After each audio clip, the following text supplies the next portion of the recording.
just heard a lot of like barking and whining. Someone had sent this poor puppy in the mail. My first thought when I saw it was, who could ever do such thing to this poor little puppy who was obviously not even old enough to be away from its mother? And I just thought about how horrible this journey must have been for him. We let him out of this disgusting cage and we give him some food. And he barely knew how to eat solid food, it seemed. So either he was very young or he just had never been fed, which is absolutely horrible. He was so tiny and fragile, and we got him to the veterinarian. They ran some tests on him and checked his teeth. He did have fleas, so I guess they removed those. Then the girl who lives in the apartment where we found the puppy, she comes back and she tells us how she did not order a puppy and she had no idea who might have ordered it. But however, she falls in love with this little puppy and decides to adopt him herself.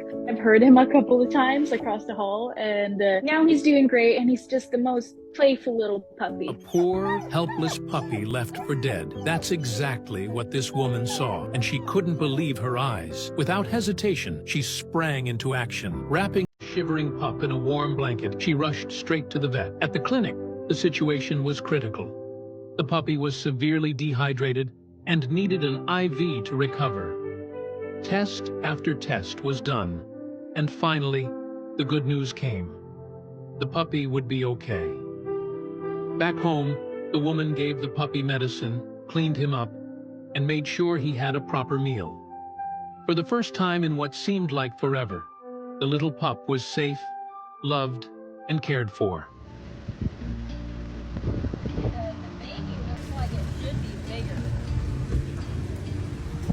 Hi, baby. It's okay. Come here.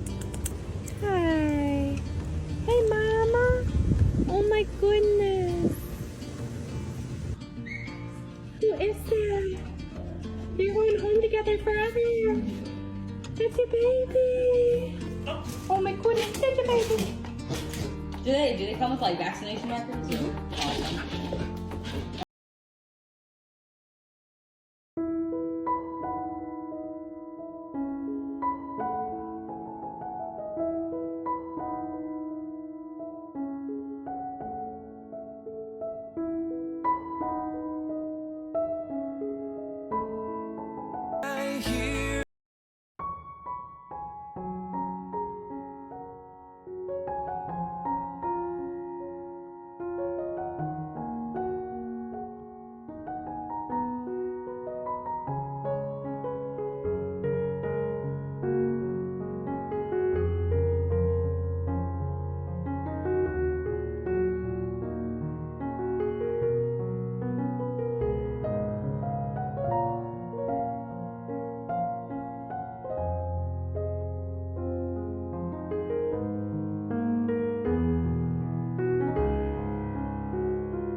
This is Mama Casey.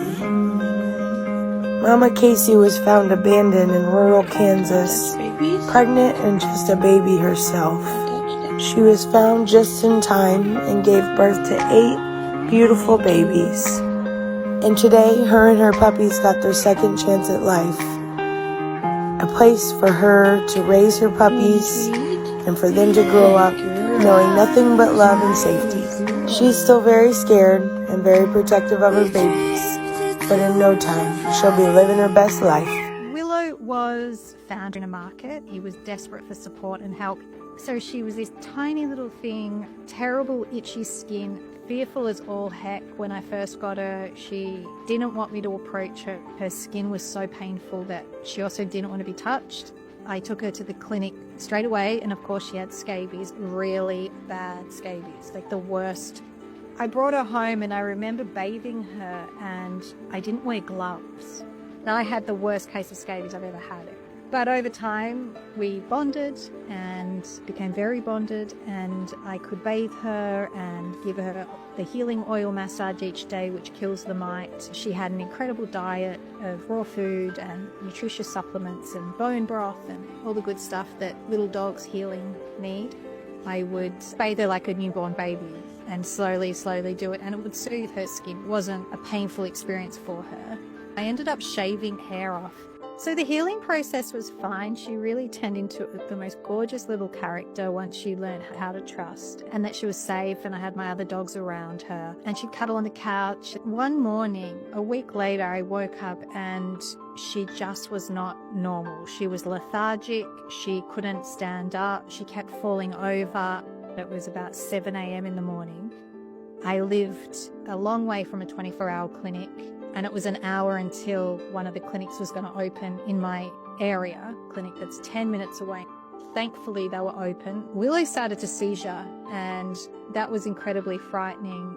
And the girl that said, I think we should euthanize her, I'm pretty sure this is distemper. And distemper is a horrendous neurological disease, a virus that dogs can get. And I agreed. I said, absolutely, I don't want to see this dog suffering. And the senior vet said, she's having a glycemic episode, which means her sugar levels have dropped. Try and give her some glucose and an IV and see if she reacts to it.